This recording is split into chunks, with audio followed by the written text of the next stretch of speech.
दुष्काल गिरता है, अकाल गिरता है, तब जानवरों के लिए चारा छावनी खोलते हैं। फिर इंसानों के लिए तुम अन्न क्षेत्र क्यों नहीं चालू कर रहे? पहले अन्न क्षेत्र चालू करो।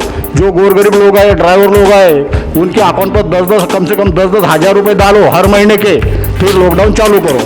और आगे खैरे साहब क्या कहते हैं कि सवेरे 8 से 12 बजे तक दुकानें खुली रखो। दुकानें क्यों खुली रखे? फायदा क्या उसका? काम धाम तो बंद है।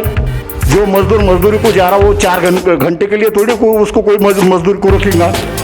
मजदूर को काम ही चालू होता है 10 बजे, और 12 बजे के 2 घंटे में कौन सा मजदूर कहाँ मिलेगी उसको? नाके वाले पे जाते नाके पर 10 बजे लोग, उसके बाद उनको मजदूर मिलती है। मजदूर मिली तो दूसरे दिन किराना दुकान पे जाएगा। आज हम एमसीएन समाचार के तरफ से गणेश नगर में आए हुए हैं और आज हमारे साथ है जय संघर्ष वाहन चालक सामाजिक संस्था महाराष्ट्र राज्य के संस्थापक अध्यक्ष संजय मानिकराव हाड़नोर साहब। और लॉकडाउन के ताल्लुक से हम इनसे जानते हैं, जबकि अभी लॉकडाउन रद्द हो चुका है, लेकिन ये लॉकडाउन के रद्द होने के बाद कुछ पॉलिटिकल लीडर्स आपस में भिड़ गए हैं और इनके आपस में रंजिशें चालू हो गई है लॉकडाउन के ताल्लुक से। नमस्ते।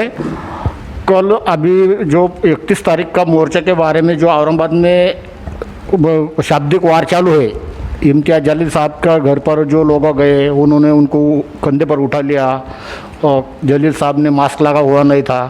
तो जलील साहब की वो 100% भूल है, वो उन्होंने मान्य करी और फिर उन पर कानूनन कार्रवाई जो होना है वही होना ही चाहिए, क्योंकि वो आम जनता का प्रतिनिधित्व करते हैं। तो लेकिन उनके बाद में खैरे साहब की जो बाइट सुनने में आ गई, तो उसमें खैरे साहब बोल रहे भाई जलील साहब ने ऐसा जल्लोश करा इसलिए लॉकडाउन लगना ही चाहिए। लेकिन ये बात तो पूरी गलत है। जलील साहब ने जल्लोश करा करके लॉकडाउन लगना चाहिए, लेकिन इधर गरीबों का क्या? और दूसरी बात ये है कि कोरोना से लोग मर रहे हैं।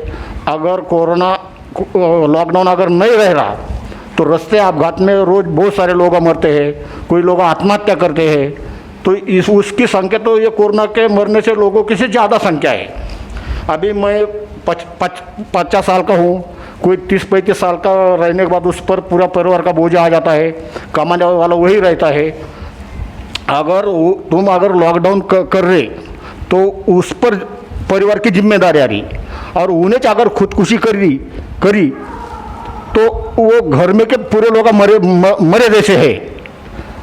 जो कोरोना है, मेरा ऐसा ख्याल है कि जो तुम को ये दुष्काल गिरता है, अकाल गिरता है, तब जानवरों के लिए चारा छावनी खोलते हैं। फिर इंसानों के लिए तुम अन्न क्षेत्र क्यों नहीं चालू कर रहे?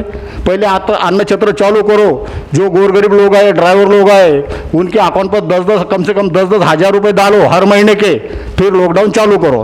अभी जो गाड़ियाँ चलती है वो चलते हैं करके उनको इंश्योरेंस भरना पड़ता है, प्रदूषण टैक्स भरना पड़ता है, रोड टैक्स भरना पड़ता है। लेकिन जो गाड़ियाँ खड़ी है उनका टैक्स भरना पड़ रहा है, इंश्योरेंस भरना पड़ रहा है, हफ्ते भरना पड़ रहे। ये इसमें गवर्नमेंट कहाँ सहूलत दे रही? जो गरीब झोपड़पट्टी एरिया है, कम से कम वो झोपड़पट्टी एरिया का तो भी लाइट बिल माफ़ कर रही है क्या सरकार? नहीं कर रही। जो बचत घाटा है वो लोन लेने वाली कौन है? गोल मंडी नहीं है। N1 N3 N4 के लोग बचत घाट का लोन लेते नहीं है। कौन लोन लेता है? वो गौर गरीब लोग लोन लेते हैं। ना उनका लोन माफ़ करे, ना उनका ब्याज माफ़ करे। अगर सरकार चाहती है कि जनता ने जीना चाहिए तो जनता को काम करने तो जनता जिएगी, कर्जा के बोझ तले जिएंगी नहीं। और आगे खैरे साहब क्या कहते हैं कि सवेरे 8 से 12 बजे तक दुकानें खुली रखो। दुकानें क्यों खुली रखे? फायदा क्या उसका? काम धाम तो बंद है। जो मजदूर मजदूरी को जा रहा वो 4 घंटे के लिए थोड़ी उसको कोई मजदूर को रखेगा। मजदूर को काम ही चालू होता है 10 बजे, और 12 बजे के 2 घंटे में कौन सा मजदूर कहाँ मिलेगी उसको? नाके वाले पे जाते नाके पर 10 बजे लोग, उसके बाद उनको मजदूर मिलती है। मजदूरी मिली तो दूसरे दिन किराना दुकान पे जाएगा, खरीदारी को जाएगा। अगर उसकी मजदूरी बंद है तो किराना दुकान खुले रख के फायदा क्या है? गवर्नमेंट से गुजारिश करता हूँ कि लॉकडाउन इसका सोल्यूशन नहीं है। लोगों को जीने दो, और वो भी सुकून से जीने दो। कर्जे बाजार होके मारो मत उसको। अभी स्कूल 1 साल से पूरे साल से स्कूल बंद चालू है। बच्चों जो प्राइवेट स्कूल वाले हैं बच्चों को फी भरो बोलते, का ऑनलाइन शिक्षा पढ़ाई तो ऑनलाइन चल रही है, वो बोलते फी भरो, तो कहाँ से भरेंगे ये लोग फी? कुछ लोग भरते भी होंगे, उनके स्कूल को बस को पेमेंट दे रहे क्या, ड्राइवर को पेमेंट मिल रहा क्या? यानी कि ऐसा होगा ये आंधळ दलित कुत्र पीठ खातं, इथं गरीबाला कोणी वाली नहीं है। अभी जिला बैंक का ये हो गया, इलेक्शन हो गया, वहाँ महामहिम मंत्री साहब थे, अब सत्तार साहब थे, अपने पैठण के भुमरे साहब भी थे। कितनी पब्लिक थी, यानी कि सोशल डिस्टेंसिंग सिर्फ आम जनता को है क्या, राजनीतिक लीडरों को कोई ये नहीं क्या? राष्ट्रवादी कांग्रेस का मोर्चा निकाले काय के डीजल ईंधन के खिलाफ, शिवसेना के मोर्चा निकाल रहे, बीजेपी के मोर्चा निकाल रहे, हर राजकीय पार्टी के मोर्चे निकाल रहे।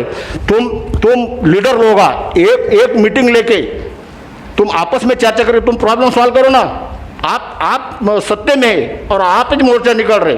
डीजल महंगा है, पेट्रोल महंगा है, राज्य सरकार केंद्र सरकार से खिलाफ मोर्चा निकाल रही, और लाइट बिल के बारे में केंद्र सरकार राज्य सरकार के बारे में मोर्चा निकाल रही।